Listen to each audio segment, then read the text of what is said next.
తీసి కళ్ళ మీద వేసుకోండి.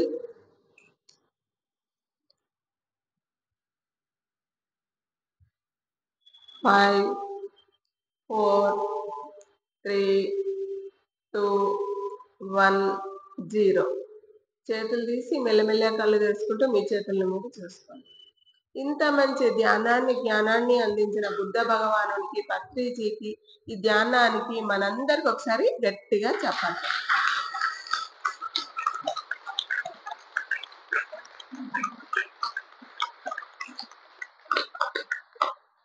మరి ఈరోజు గురు పౌర్ణిమ. మన గురువు గారైన పత్రిజీ గారికి మనము ధన్యవాదాలు చెప్పుకుంటూ ఈరోజు గురు పౌర్ణిమ కార్యక్రమాన్ని మనము నిర్వహించుకుందాం. మనకు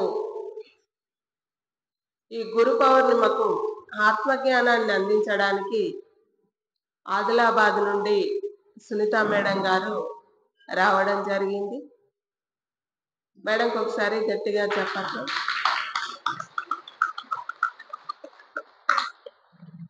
థ్యాంక్ యూ మాస్టర్. మేడం మాట్లాడతారు.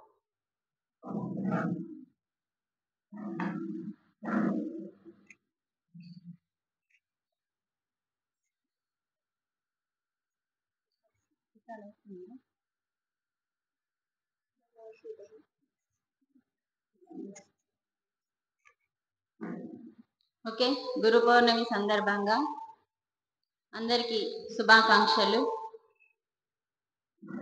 బ్రహ్మర్షి పితామహ పత్రిజీ మన గురువు గారు. మరి వారికి ఒకసారి కర్తాల ధ్వనులతో స్వాగతం సుస్వాగతం. బ్రహ్మర్షి పితామహ పత్రిజీకి జై, సదానంద యోగికి. మనము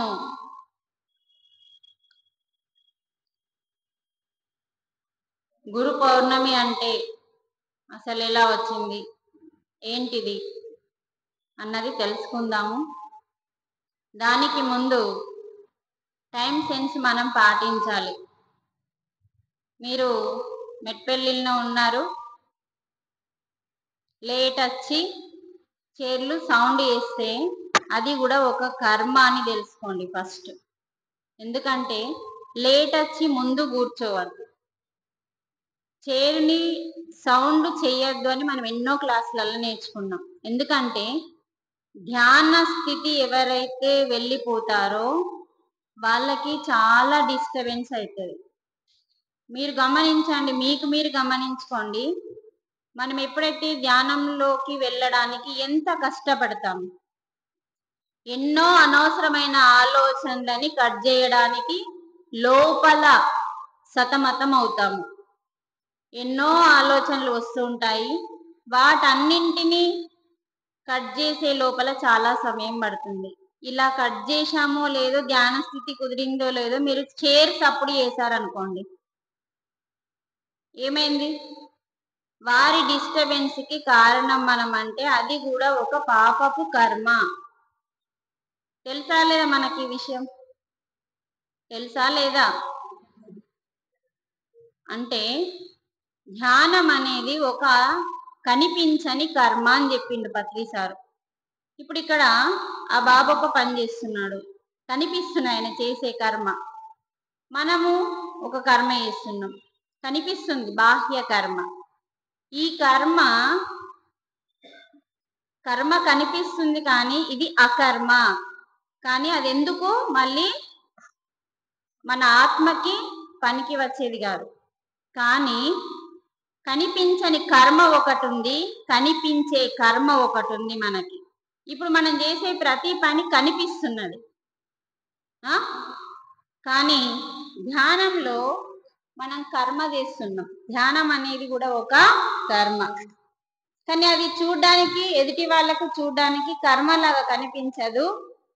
అసలు ధ్యానం గురించి అవగాహన లేని వాళ్ళకి వీళ్ళు నిద్ర పోతుండేమో అనుకుంటారు.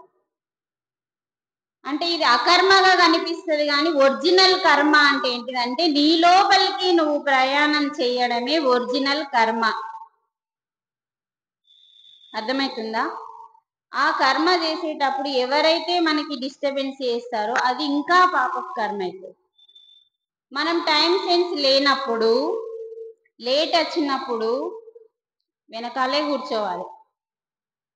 చైర్లు చూడండి, కూరగాయల మార్కెట్లో కూరగాయలు పోసినట్టుగా అనిపిస్తున్నారు మీరందరూ.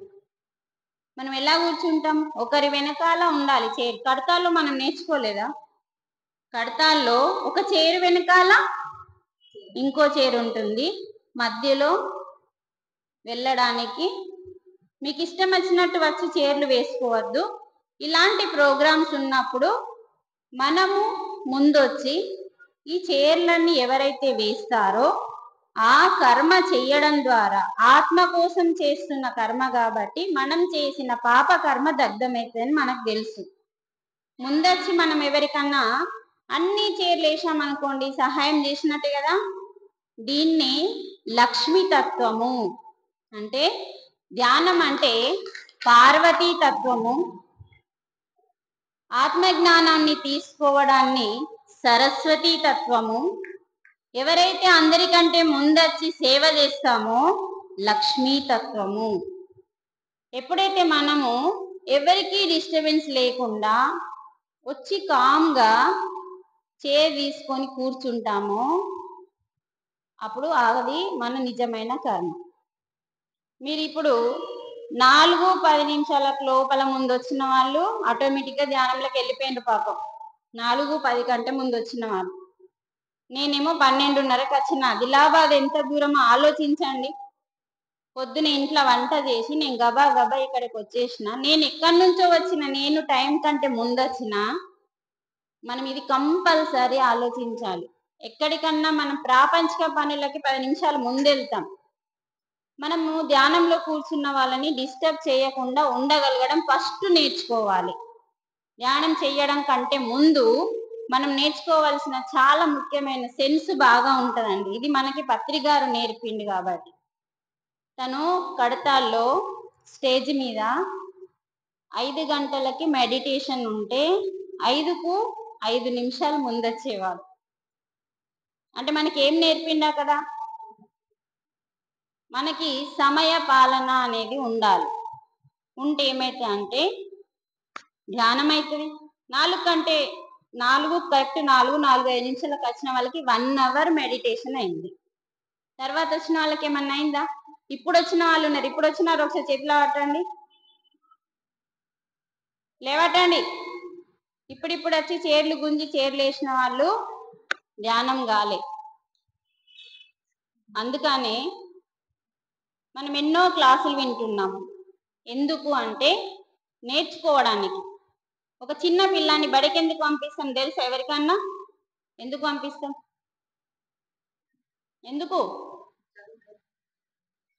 వానికి తెలంది అక్కడ చెప్తారు, వానికి తెలని సబ్జెక్టు స్కూల్ టీచర్ చెప్తుంది. కాబట్టి తెలియని దాన్ని తెలుసుకోవడమే విద్య. కానీ జీవుడి గురించి, దేవుడి గురించి తెలుసుకునేది ఆత్మజ్ఞానం. విద్యకి ఆత్మజ్ఞానానికి చాలా తేడా ఉంది. అంటే ఆ విద్య ఎందుకు మరి? బతకాలి కాబట్టి, జీవనోపాధి కావాలి కాబట్టి, తినాలి, బట్టలు కట్టాలి, నీడ కావాలి కాబట్టి ఆ విద్య అవసరం. అది ఎలా సంపాదించాలో ఆ స్కూల్లో నేర్పుతారు. కాబట్టి తెలియదు కాబట్టి నేర్చుకోవడానికి మనం పంపిస్తున్నాం పిల్లల్ని. మరి మామూలు విద్యని నేర్చుకోవడానికి పిల్లడు వెళ్ళకపోతేనే దంచుతున్నాం. ఇదైతే ఆత్మజ్ఞానం అంటే మోక్షాన్ని ఇచ్చే జ్ఞానం, అంటే జన్మ లేకుండా చేసే జ్ఞానం, నిన్ను నువ్వు తెలుసుకునే జ్ఞానం, నువ్వు దేవుడు వేరు కాదు ఒక్కటే అని తెలుసుకునే జ్ఞానంకి మనం ఎంత ముందు ఉండాలి, మనం ఎంత సేవ చేయాలి కదా. అందుకనే ఏ క్లాస్ అన్నా ఇప్పుడు ఉంది అంటే మనమే ముందుండాలని ప్రతి ఒక్కరూ అనుకోవాలి.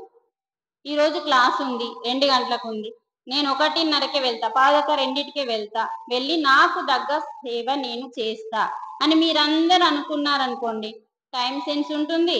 ప్రతి ఒక్కరు చేస్తే పని పెద్దదిగా ఉండదు, చిన్నగా అయిపోతుంది.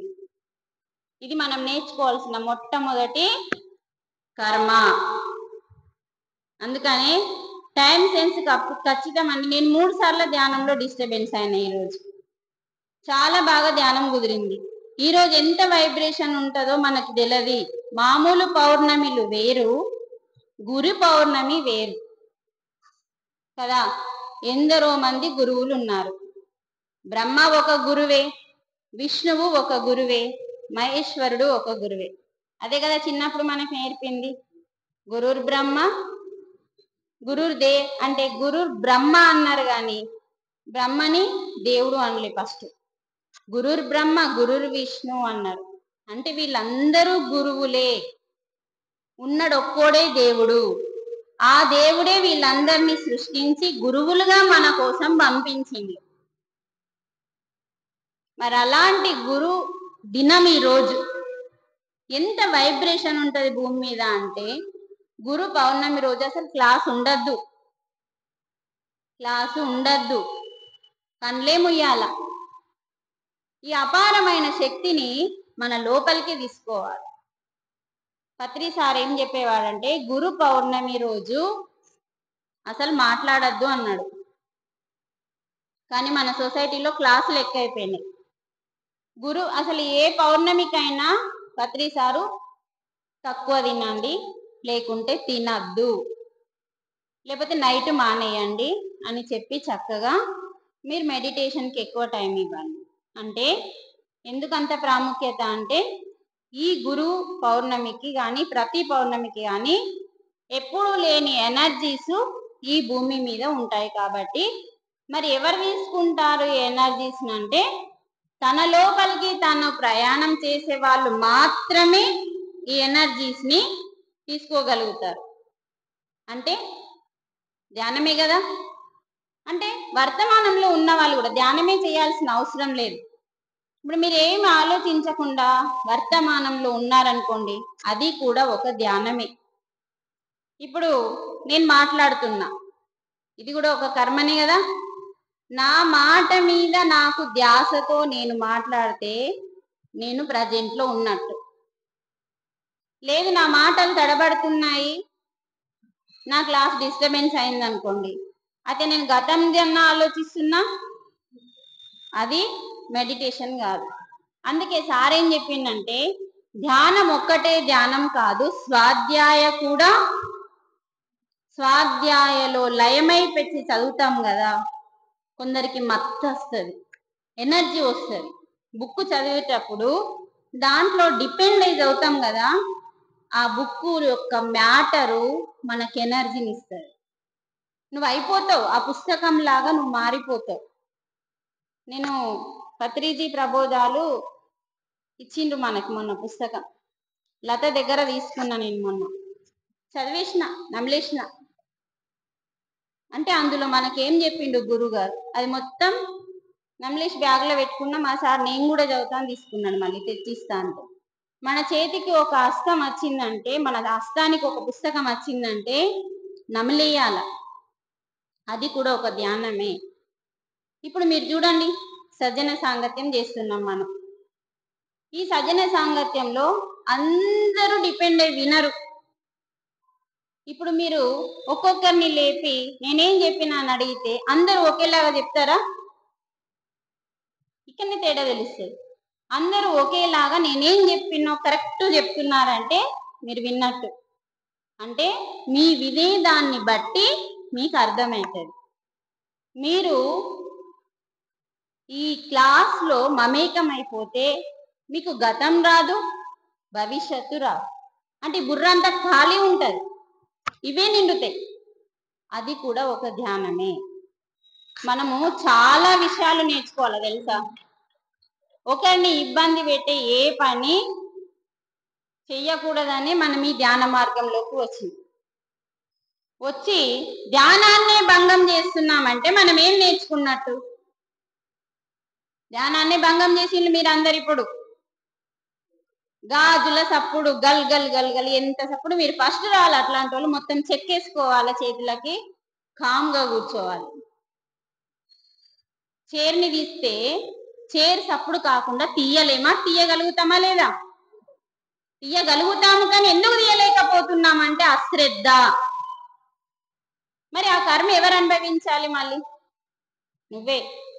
ఎందుకంటే మామూలు పనులు డిస్టర్బ్ చేస్తే మామూలు కర్మ ఉంటదండి. ఇది చాలా పెద్ద కర్మ. ధ్యానం అనేది కనిపించని కర్మ, ఒరిజినల్ కర్మ.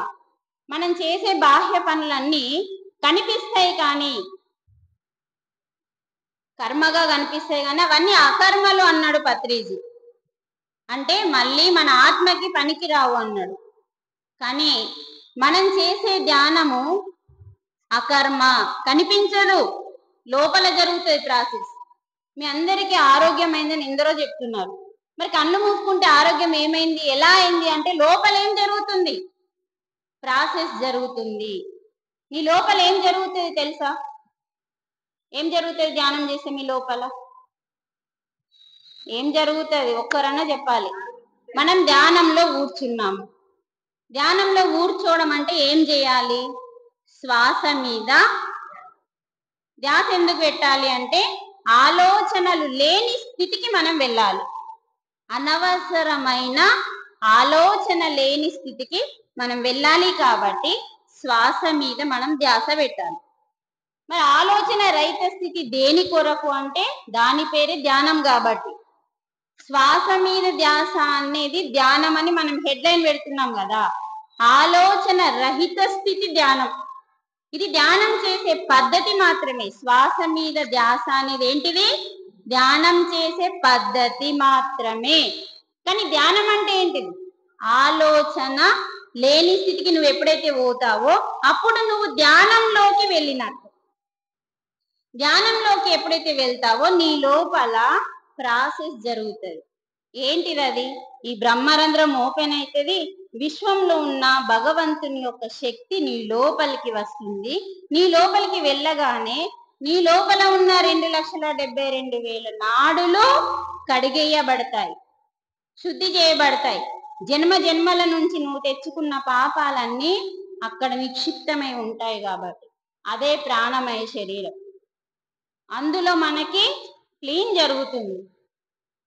అది జరుగుతుంది మన లోపల. ఏం జరుగుతుందంటే ఇందాక ఈ రూమ్ లో మనం కూర్చోవాలి కదా. ఇక్కడ మనం కూర్చోవాలంటే ఫస్ట్ దీన్ని ఏం చేయాలి? క్లీన్. మరి మనం దేవునికి దగ్గర కావాలంటే మన అంతరంగం ఏం చేయాలి?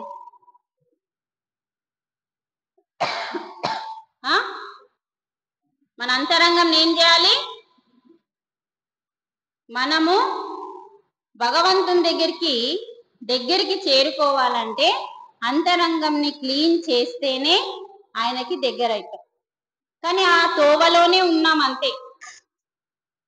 భగవంతుణ్ణి చేరుకోవడానికి తోవలో, మార్గంలోనే ఉన్నాము, కానీ ఇంకా ఆయన దగ్గరికి వెళ్ళట్లేదు. మనం వెళ్దామనేసరికి ఏదో కోపం వచ్చి, ఏదో ఈర్ష్య వచ్చి, ఏదో ద్వేషం వచ్చి కథం. దేవుని దగ్గరికి వెళ్ళే టైంకి ఆ కోపం నిన్నేం చేసింది? మళ్ళీ వెనక్కి పంపించింది. అందుకే ఈ పౌర్ణమిని మనం ఉపయోగించుకుంటే, ఈ పౌర్ణమి రోజు, పౌర్ణమికి ముందు రోజు, పౌర్ణమికి తర్వాత రోజు మనం ఎంత ధ్యానం చేస్తామో అంత ఎనర్జీని మనం తీసుకుంటే మనకి ఆత్మజ్ఞానం వస్తే. శక్తి లేకుండా జ్ఞానం రాదు. అంటే పార్వతీదేవి లేకుండా సరస్వతీదేవి లేదు. పార్వతీదేవి అంటే 1, అంటే శక్తి, అంటే ధ్యానము.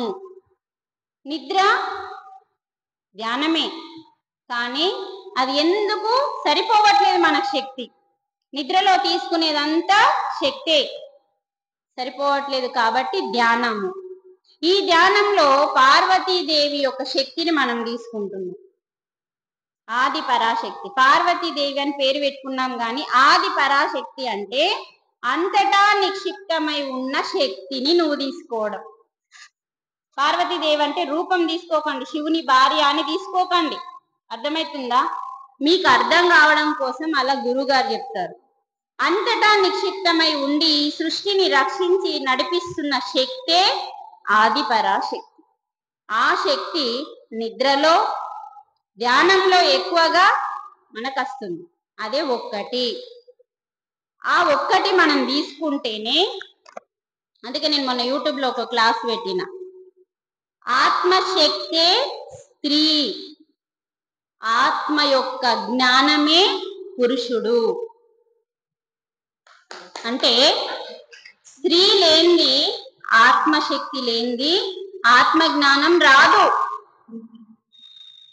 అంటే వీరిద్దరు కలిస్తే అర్ధనారీశ్వర తత్వం. అలా చూయించిండు మనకి పార్వతీ పరమేశ్వరులు. అంటే శక్తి లేకుండా జ్ఞానం రాదు. అందుకని మన లోపలికి ఆ యొక్క ఆత్మశక్తిని మనం తీసుకోవాలి. అది దాని పేరే స్త్రీ. స్త్రీ అంటే ఒక ఆడమే అని లేదు, అంటే ఒక చీర కట్టుకొని బొట్టు పెట్టుకొని ఇది కాదు.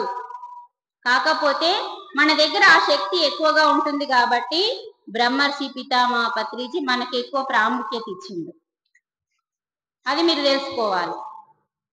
అందుకనే స్త్రీ శక్తి, ఆత్మశక్తి అంటే స్త్రీ, ఆత్మ జ్ఞానము అంటే పురుషుడు. ఈ రెండు కలిపితేనే అర్ధనారీశ్వర తత్వము. మరి అర్ధనారీశ్వర తత్వము అనే సంసారంలోనే నిర్వాణం ఉన్నది, కానీ సన్యాసంలో నిర్వాణం అనేది, ఎందుకంటే పురుషుడు ఒక్కడే ఉన్నాడు అక్కడ, లేకపోతే స్త్రీ ఒకటే ఉంటది. స్త్రీ పురుషులు లేరు. శక్తి ఉంటే జ్ఞానం ఉండాలి, జ్ఞానం ఉంటేనే శక్తి ఉంటే జ్ఞానం వస్తుంది. మరి జ్ఞానం ఉంటే ఏం పోతుంది నీకు? పాపాలు దగ్ధమైతాయి. జ్ఞానాద్ది దగ్ధ కర్మానం అన్నారు కదా భగవద్గీతలో. ఇక్కడ భగవద్గీత పెట్టాలి అంటే మనం తెలుసుకోవాలి, పాపాన్ని దగ్ధం చేసుకోవాలంటే జ్ఞానం కావాలి, పురుషుడు అనే జ్ఞానం కావాలి. పురుషుడు అనే జ్ఞానం కావాలి అంటే ఆత్మశక్తిని తీసుకోవాలి. అందుకే మహిళా ధ్యాన మహాచక్రాలు పెట్టిండు పత్రి సార్. అందుకని ఎవరికైతే ఆత్మ జ్ఞానం వస్తుందో వాళ్ళకి ఏం జరుగుతుందంటే జన్మ జన్మల నుంచి మనం చేసుకున్న పాప కర్మలన్నీ చిన్నగైపోయి దగ్ధమై బూడిదైపోతాయి. మరి ఇంత స్టోరీ ఉంటదండి. మనం చేసుకున్న చిన్న కర్మకి చెయ్యాలా వద్దా అన్న కొంచెం విచక్షణని వాడుకోవాలి. మనం ఎన్నో రోజుల నుంచి ధ్యానం చేసి ఈ చిన్న పాయింట్ మనం తెలక ఒకరి ధ్యానాన్ని భంగం చేశామంటే ఆలోచించుకోవాలి మనం. మరి ఈరోజు పత్రి గారి గురించి తప్పకుండా తెలుసుకోవాలి. ఆయన ఎంత కష్టపడితే మనకింత సుఖం దొరికిందో. బ్రహ్మర్షి పితామహ పత్రిజీ తెలుసుకోవడానికంటే ముందు ఒక్కసారి వ్యాస భగవాను గురించి తెలుసుకుందాం. ఈ రోజు వ్యాస భగవానుడు పుట్టిన రోజు, ఆషాఢ మాసంలో పుట్టిండు ఆయన.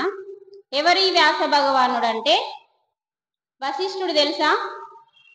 ఎవరు? శ్రీరామునికి గురువు. ఎంతమందికి తెలిసింది? ఫస్ట్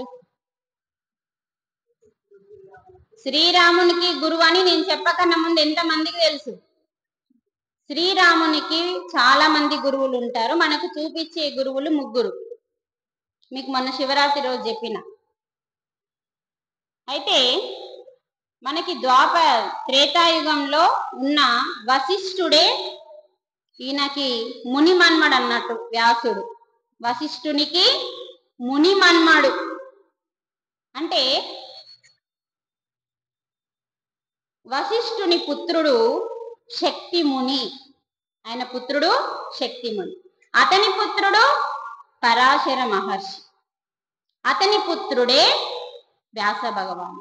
అంటే వశిష్ఠుని మనమడు పరాశరు, ఆయన కొడుకే మరి మన వ్యాస భగవాను. మరి వ్యాస భగవాను ఎందుకు మనం ఆది గురువుగా భావిస్తున్నాము అంటే అప్పుడు వశిష్ఠుడు ఉన్న టైంలో ఒక రాక్షసుడు ఈ యొక్క వేదాలు అనేవి ఉన్నాయి కదా, వినండి, ఒకరికి చెప్పడానికన్నా ఉపయోగపడుతుంది. వేదాలని దొంగిలించి వాటిని చిందరవందర చేసేసిండు. అప్పుడు ఎవరు దాన్ని సరిచేయాలో వాళ్ళు రావాలి మళ్ళీ భూమి మీదకి. చూడండి, ఎందరో ఉంటారు, కానీ ఎవరు ఏ పని చేయాలనో ఆ పని చెయ్యాలి, వారికి అర్హత ఉంటది అన్నట్టు. మరి ఎందరో ఉన్నారు కదా, ఆయన తండ్రి ఉన్నాడు, ఆయన తాత ఉన్నాడు, ఆయన ముత్తాత ఉన్నాడు, కానీ ఈయనతోనే ఆ పని జరగాల్సింది ఉంది. కాబట్టి ఆయన ఎవరు మరి? వ్యాసుడు మళ్ళా నారాయణుడు, విష్ణుమూర్తే, సాక్షాత్తు విష్ణుమూర్తే వ్యాస భగవానునిగా మరి తల్లి గర్భం నుంచి రాలేడు. ఒక మచ్చ కన్యకి, సత్యవతికి, చూడండి, చేపలు పట్టే ఒక సత్యవతికి పరాశరి యొక్క శక్తి ద్వారా ఒక జ్యోతి నుంచి వెలువడిన వాడే వ్యాస భగవానుడు. ఒక అద్భుతమైన జ్యోతి నుంచి పుట్టగానే ఆయనకి ఒక చేతిలో కమండలము, ఒక చేతిలో మాల, జపమాల పట్టుకోగానే వెంటనే నేను తపస్సుకి వెళ్ళిపోతున్నానని తల్లికి పర్మిషన్ తీసుకొని తపస్సుకి వెళ్ళిపోతాడు వ్యాస భగవానుడు. అప్పుడు ఈ వ్యాస భగవానుడు ఆ వేదాలన్నింటిని తీసుకొని, అన్ని వేదాలు ఏదేది ఎందులో ఉండాలో తెలుసుకొని, సామవేదము, ఋగ్వేదము, యజుర్వేదము, అధర్వణ వేదము, ఇలా అన్ని జ్ఞానాన్నింటినీ 4 వేదాలలో నిక్షిప్తం చేసిండు. చిందరవందరగా ఉన్న చెత్తనంతా మనం ఇంట్లో పిల్లలంతా దింగాన చేస్తే దేని వస్తువు దానికి మనం పెట్టుకుంటామా లేదా కదా? అలాగే వ్యాసుడు దానికోసమే, నారాయణుడు సాక్షాత్తు వ్యాస భగవానునిగా భూమి మీదకి వచ్చిండు. మళ్ళీ ఇంకొక కార్యం మీద, అంటే భీష్ముడు ఉన్నాడు కదా, ఆయన వంశం పేరేంది? ధర్మరాజు వంశం పేరు అభిమన్యుడు. భరత వంశమా? భీష్ముడు మహాభారతంలో కురువంశం, కురు. ఆ వంశం కోసమే మళ్ళా వ్యాస భగవానుడు వచ్చింది. అంటే కురుక్షేత్రో ధర్మక్షేత్రో కురుక్షేత్రో లేదా తల్లి? ఫస్ట్ శ్లోకమే ధర్మక్షేత్రో కురుక్షేత్రం లేదా? అంటే కురు రాజ్యం కోసం, కురు వంశం కోసం వ్యాస భగవానుడు వారికి జ్ఞానాన్ని బోధించడానికి, వారికి విద్యని నేర్పించడానికి ఈ యొక్క వేదాలని నిక్షిప్తం చేయడానికి వచ్చింది. మళ్ళీ మహాభారతాన్ని, భాగవతాన్ని ఎవరు రాయాలి అని చెప్పి సతమతం అవుతున్న సమయంలో బ్రహ్మదేవుడు తెలుసుకుంటాడు.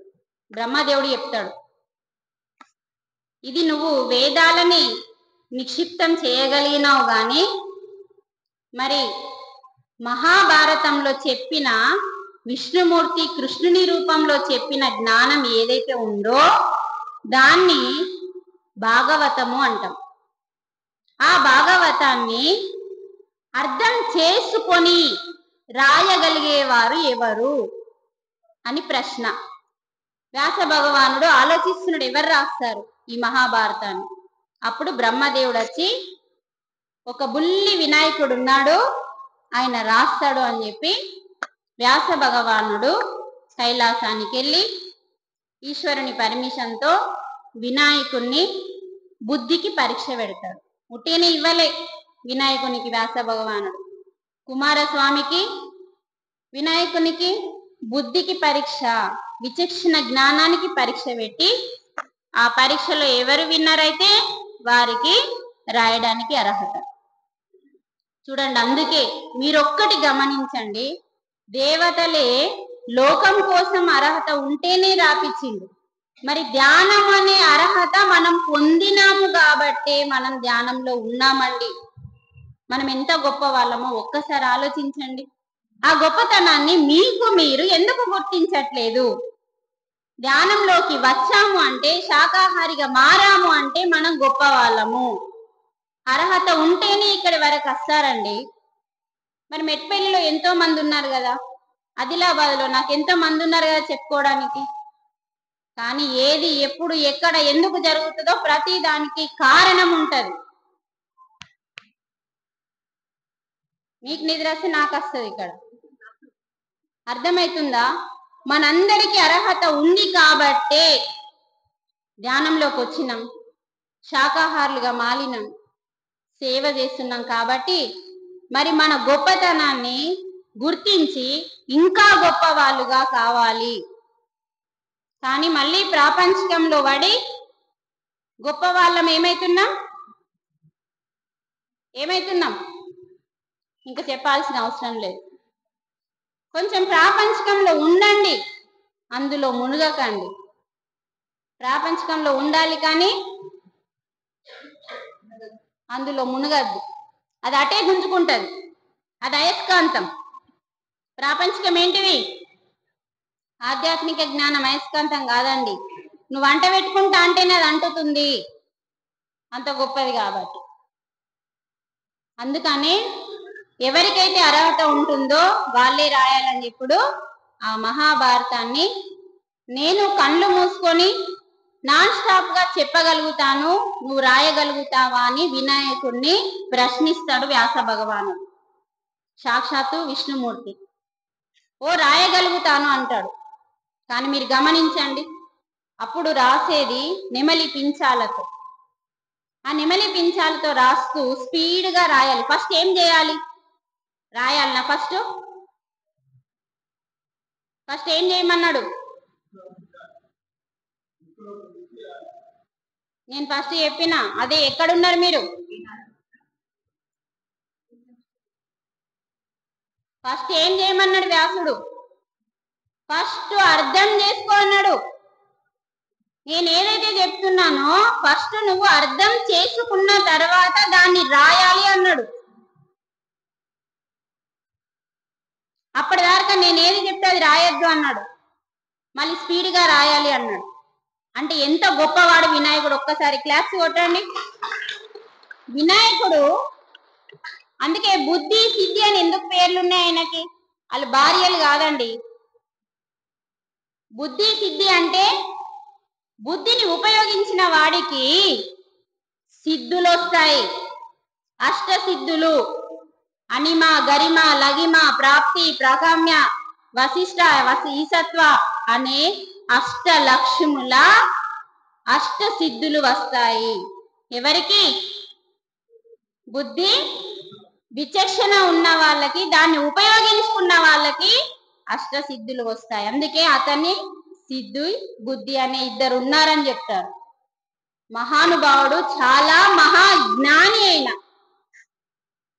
మరి అటువంటి వాడు అర్థం చేసుకొని రాయాలి అని చెప్తాడు. అప్పుడు ఓకే అంటాడు. ఇలా అర్థం చేసుకొని ఇలా రాయడం స్టార్ట్ చేస్తే అవి పుట్టుకు ఇరిగిపోతాయి. అప్పుడు చక్కగా ఇంకా నేను ఇచ్చిన మాటకి కట్టుబడలేకపోయేటట్టు ఉన్నాను అని చెప్పి ఆలోచించి ఒక్క క్షణం కూడా వృధా చేయకుండా తన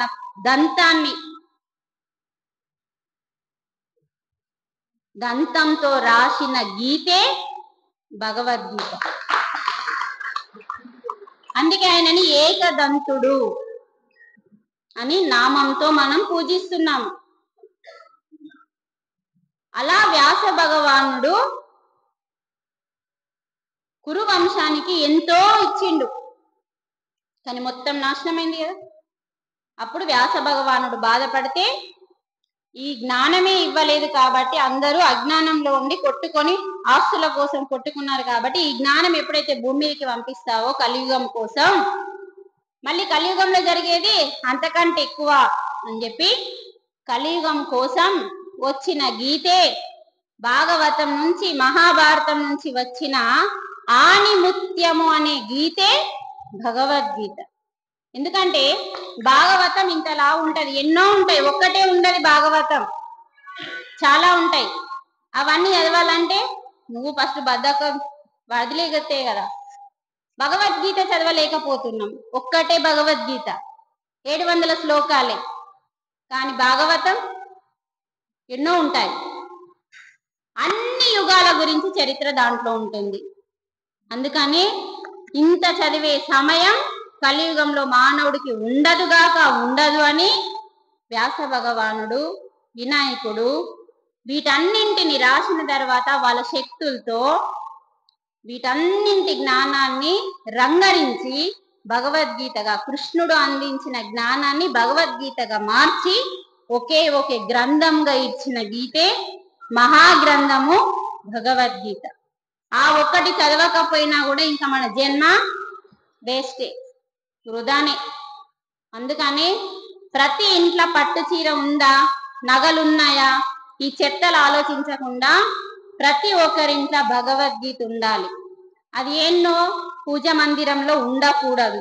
ఎందుకంటే భగవద్గీత పూజించేది కాదు, ఆచరించేది. దాని మీద అసలు పసుపు కుంకుమ వెయ్యద్దు. అది నీ హృదయంలో పెట్టుకోవాలి. గుడిలో కాదు పెట్టాల్సింది, ఎడ పెట్టాలి? హృదయంలో పెట్టుకోవాలి. గుడిలో ఉంటే నీకేమొస్తుంది? ఏం రాదు. అందులో ఉన్న జ్ఞానం నీ హృదయంలో పెట్టుకుంటే నువ్వు మారుతావు, నలుగురిని మార్చడానికి నువ్వు ఒక ఆణిముత్యంగా తయారవుతావు. కాబట్టి దానికోసమని వ్యాస భగవానుడు భూమి మీదకి వచ్చింది. వశిష్ఠునికి ముని మన్మాడు. ఇంకా ఆయన గురించి బాగా చరిత్ర ఉందండి. వ్యాస భగవాను గురించి ఎంత తెలుసుకున్నా సరిపోదు, చాలా ఉంది. అందుకనే గురుర్ బ్రహ్మ, గురుర్ విష్ణు,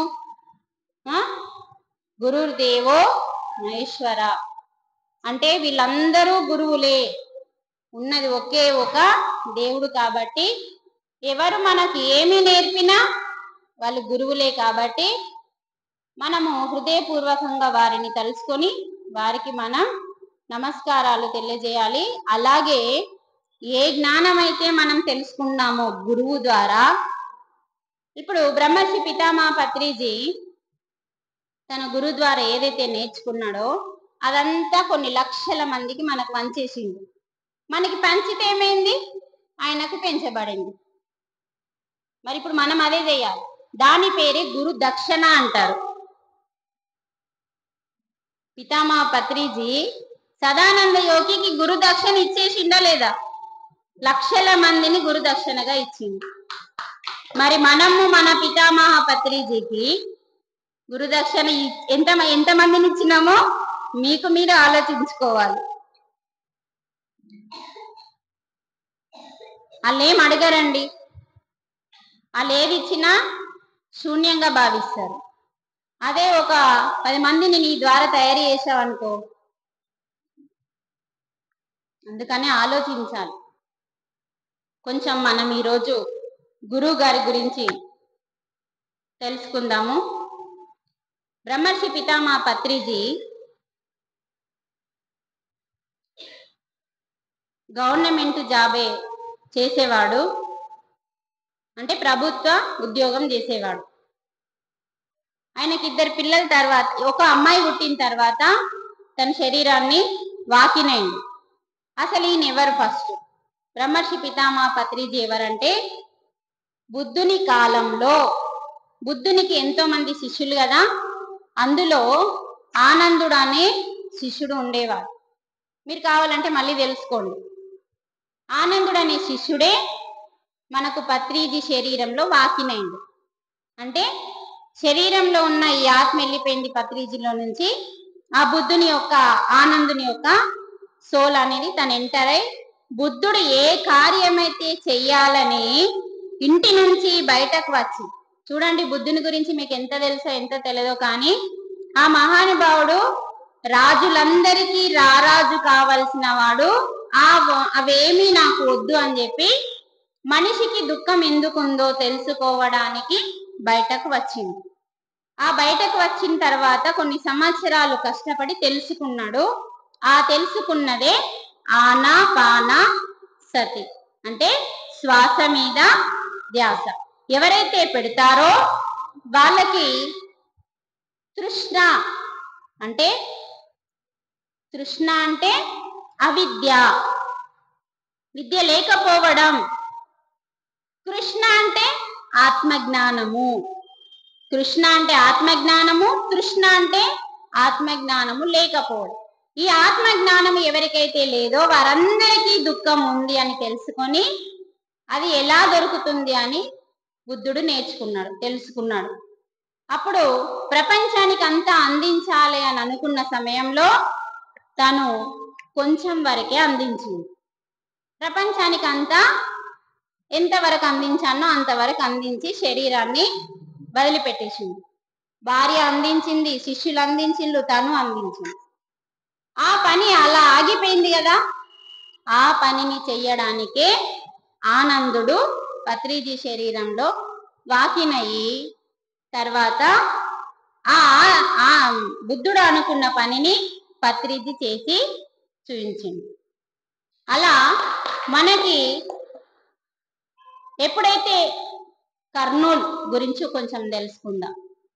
కర్నూలులో బ్రహ్మర్షి పితామహ పత్రిజీ జాబ్ అంటే ప్రభుత్వ ఉద్యోగిగా ఉన్నప్పుడు అతను అప్పటికే సదానంద యోగి పరిచయమైండు, ధ్యానం పరిచయమైంది. తర్వాత అందరికీ ధ్యానం నేర్పిస్తున్నాడు. కానీ పిరమిడ్ గురించి తెలుసుకోలే అప్పటికి సారు. పిరమిడు పత్రి సారు తెలుసుకున్నది కాదు, పత్రి సారు సృష్టించింది కాదు, పత్రి సారు ప్రచారం చేసింది. ఎందుకంటే పత్రి సారు కంటే ముందే ఉంది పిరమిడ్ అనేది. పిరమిడ్ అనేది మన దేశంలోనే కాకుండా వేరే వేరే దేశాలలో కూడా ఉంది కాబట్టి అది ఎప్పటి నుంచో ఉన్నది కాబట్టి అయితే అది కూడా మన సొసైటీలో ఎందుకు ఉపయోగపడుతుందో ఫస్ట్ ఆయన ఒక శాస్త్రవేత్తగా మారి దాని గురించి తెలుసుకున్నాడు. ఈ పిరమిడ్ అంటే ఏంటిది, అది ఎందుకు ఉపయోగపడుతుంది, మనిషికి ఎందుకు ఉపయోగపడుతుంది అని చిన్న అట్ట ముక్కలతోని తయారు చేసి నేర్చుకొని ఒక పాడైన బ్లేడుని అందులో పెట్టి కొన్ని రోజులు అందులో ఉంచితే అది మళ్ళీ కొత్త బ్లేడ్ లాగా తయారైంది. కూరగాయలు పెట్టి కొన్ని బయట కూరగాయలు పెట్టి కొన్ని లోపల కూరగాయలు పెట్టి శాస్త్రవేత్తలు అన్ని ఇలాగే ప్రయోగాలు చేస్తారు. ఆ పిరమిడ్ కింద పెట్టిన కూరగాయలు ఫ్రెష్ గా ఉన్నాయి, బయట పెట్టిన కూరగాయలు కొంచెం మీరు ఆలోచించండి. మీ అందరికీ ఫ్రిడ్జ్లు ఉంటాయి, దాన్ని వాడకుండా బయట పెట్టండి, ఒక 4 రోజులు చెడిపోతాయి కదా. అలాగే పిరమిడ్ కింద పెడితే చెడిపోలేదు. అంటే ఇది మరి మనిషికి అసలు దీని కిందికి ఏమొస్తుంది, కాస్మిక్ ఎనర్జీ అని తెలుసుకున్నాడు. పిరమిడ్ కిందికి ఈ కోణానికి ఈ విశ్వానికి సంబంధం ఏంటిది అని తెలుసుకోవడానికి ఆయన ఏం చేసిందంటే బాల్బన్ అనే ఒక అద్భుతమైన వ్యక్తి తనకి స్నేహితుడు, వేరే దేశస్థుడు, ఇతనికి స్నేహితుడు. అతనికి ధ్యానంలో గ్రహాంతర వాసులు ధ్యానంలో మెసేజ్లు ఇస్తారు. అంటే ఇక్కడ భూగ్రహం ఉంది కదా, భూమి ఒక గ్రహం, ఈ గ్రహం లాంటి గ్రహాలు చాలా ఉన్నాయి. అందులో ఆ యొక్క గ్రహాంతర వాసి ఈయనకి ఎప్పుడు మెసేజ్ ఇస్తాడు, ఎప్పుడు వస్తాడు కానీ ఏమీ మాట్లాడకుండా వెళ్ళిపోతాడట. ఒక రోజు పత్రిజీ ఇంటికి వచ్చి ఇలా పిరమిడ్ గీసి దీని గురించి తెలుసుకో బాల్బన్ అని చెప్పి పోతే నాకు తెలియదు దీని గురించి అని చిరాకు పడతాడు. అదే ప్రింట్ని చూసి ఆ గ్రహాంతర వాసి చూసి ఇదే ఎవరు గీసిండ్రు అని తెలుసుకొని అదే ప్రింట్ని ఒక సినిమా పిక్చర్ లాగా గీసి ఇది ప్రపంచానికి అందించాలి అని చెప్పి అక్కడ ప్రింట్ గీసి ఆ గ్రహాంతర వాసి వెళ్ళిపోయినాడు. ఈయనకు మొత్తం ధ్యానంలో మొత్తం చెప్తున్నాడు. తర్వాత కర్నూలులో బివి రెడ్డి అనే ఒక గ్రేట్ మాస్టర్ ఉన్నాడు. మీరందరు పేరు విన్నారచ్చు, చూసారు కావచ్చు. బివి రెడ్డి అంటే ఎవరంటే ఎన్టీ రామారావు కాలంలో ఉన్న వ్యక్తి, ఆయనకి స్నేహితుడు. ఎన్టీ రామారావు చనిపోయింది కదా, అతని సినిమాలలో ఇతను రౌడీగా ఉండేవాడు. అతను బివి రెడ్డి ధ్యానం అంటే తెలుసు, కానీ అన్ని బాగానే ఉన్నాయి పత్రిజీ, ఇది ప్రజలు నమ్మరు కదా అని చెప్పినప్పుడు ఆయనకి ధ్యానంలో పూజ అయిపోగానే ధ్యానంలో ఏ మెసేజ్ ఇవ్వనో ప్రకృతి మెసేజ్ ఇచ్చింది. తర్వాత చక్కగా ఈ యొక్క పిరమిడ్ కట్టడానికి ఆ బివి రెడ్డి గారు స్థలం ఇచ్చిండు కర్నూలులో. మన PSSM లో మొట్టమొదటి పిరమిడ్ రావడానికి ఆయన ఎంతో కష్టపడ్డాడు. అప్పుడు 1991 సంవత్సరంలో పిరమిడ్ కట్టడానికి ప్రయత్నం స్టార్ట్ అయిన తర్వాత ఆ స్థలంలో బేస్మెంట్ కట్టడం స్టార్ట్ అయింది.